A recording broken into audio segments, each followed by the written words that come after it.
Assalamualaikum warahmatullahi wabarakatuh. Alhamdulillahi rabbil alamin. Allahumma salli ala Sayyidina Muhammad wa ala ali Sayyidina Muhammad. Hari ini kita belajar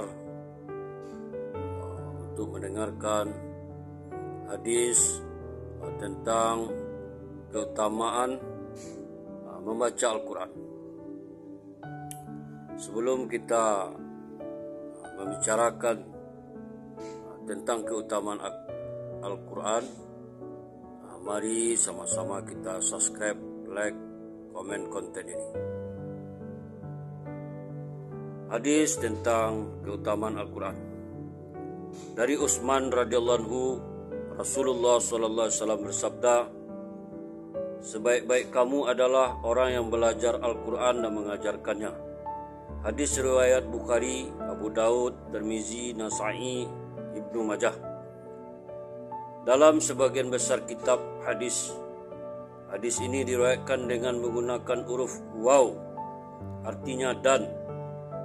Sebagaimana terjemahan di atas, dengan menunjukkan pada terjemahan di atas, maka keutamaan itu diperuntukkan bagi orang yang belajar Al-Quran dan mengajarkannya kepada orang lain. Namun dalam beberapa kitab lainnya, hadis itu diriwayatkan dengan menggunakan huruf au, artinya atau, sehingga terjemahannya adalah yang terbaik antara kamu ialah orang yang belajar Al-Quran saja atau yang mengajarkan Al-Quran saja. Dengan demikian, maka keduanya mendapatkan derajat keutamaan yang sama. Al-Quran adalah inti agama. Menjaga dan menyebarkannya sama dengan menegakkan agama.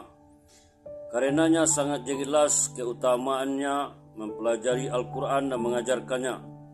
Walaupun bentuknya berbeda-beda, yang paling sempurna adalah mempelajarinya. Dan akan lebih sempurna lagi jika mengetahui maksud dan kandungannya. Sedangkan yang terendah adalah sekedar mempelajari bacaannya saja. Hadis di atas diperkuat oleh sebuah hadis yang diriwayatkan dari Sa'id bin Sulaim radhiyallahu anhu secara mursal, bahwa barang siapa mempelajari Al-Quran tetapi ia menganggap bahwa orang lain yang telah diberi kelebihan yang lain lebih utama darinya, berarti ia telah menghina nikmat Allah yang dikaruniakan kepadanya, yaitu taufik untuk mempelajari Al-Quran.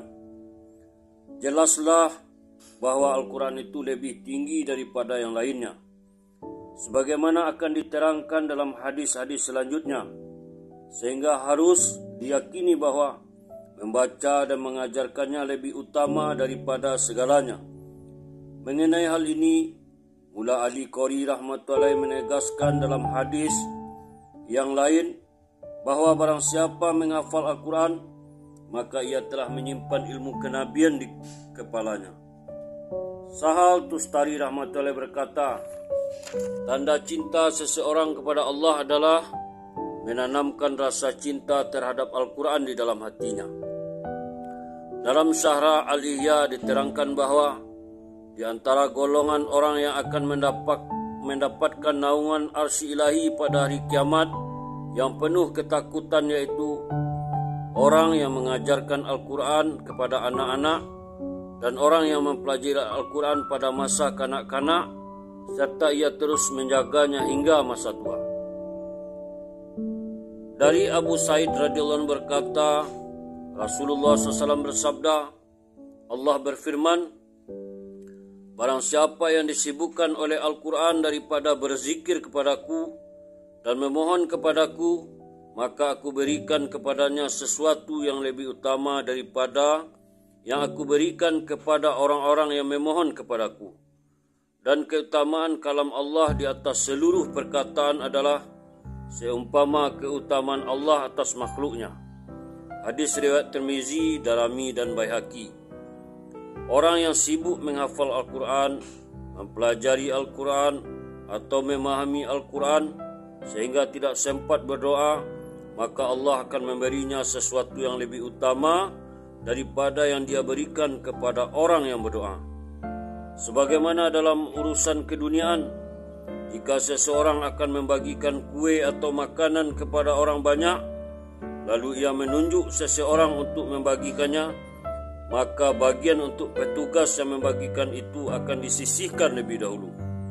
Mengenai ketinggian orang yang selalu sibuk membaca Al-Quran, telah disebutkan di dalam hadis lain bahwa Allah akan mengaruniakan kepadanya pahala yang lebih baik daripada pahala orang yang selalu bersyukur.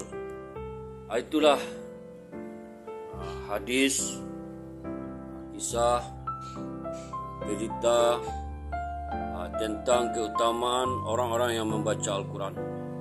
Semoga jadi penyemangat, kesungguhan bagi kita untuk bisa bersungguh-sungguh membaca Al-Quran dan mengamalkannya. Mari kita tutup dan terima kasih atas subscribe, like, komen konten ini. Kita tutup majlis dengan doa kifarah majlis. Subhanallah wa bihamdihi, subhanallah wa bihamdika, asyhadu an la ilaha illa anta, astaghfiruka wa atubu ilaik. Assalamualaikum